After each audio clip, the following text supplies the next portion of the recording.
آج وفاقی کابینہ کا اہم اجلاس ہوا۔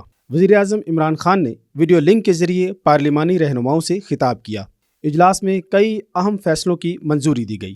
وزیر اعظم نے کہا ہے کہ ٹرانسپورٹ بند ہونے سے اشیاء خورد و نوش کی قلت پیدا ہوگی۔ اس وقت تمام سیاسی جماعتوں کو مل کر ملک و قوم کے لیے سوچنا ہوگا۔ شہباز شریف نے پارلیمانی لیڈروں سے خطاب میں کہا کہ قومی یکجہتی اور بھائی چارہ اس وقت موجودہ صورتحال کا اہم تقاضا ہے۔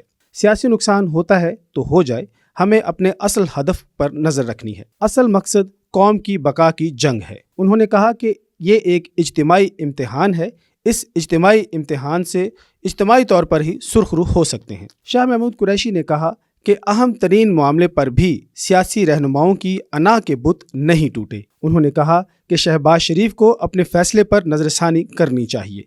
اجلاس سے واک آؤٹ سمجھ سے بالاتر ہے۔ تمام جماعتوں نے مل کر اس چیلنج سے نمٹنے کے لیے پالیسی بنائی ہے۔ فردوس عاشقاوان نے کہا کہ اس وقت ہمیں خود نمائی یا اپنی پذیرائی نہیں کرنی چاہیے۔ اپوزیشن بے وقت کی راگنی الاپنے کی بجائے 1 پوائنٹ ایجنڈے پر متفق ہو۔ انہوں نے کہا کہ اپوزیشن تنقید ضرور کرے لیکن حل بھی پیش کرے۔ انہوں نے کہا کہ 1 ارب روپے سے زائد کا ریلیف پیکج وزیر اعظم کی عوام سے محبت کا ثبوت ہے۔ وزیر اعلیٰ پنجاب عثمان بزدار نے ڈاکٹرز اور طبی عملے کو خصوصی رسک الاؤنس دینے کا اعلان کیا ہے۔ وزیر اعلیٰ نے انجینئرنگ یونیورسٹی کالا شاہ کاکو کا بھی دورہ کیا۔ کیمپس میں 1200 بیڈز کی سہولت موجود ہے۔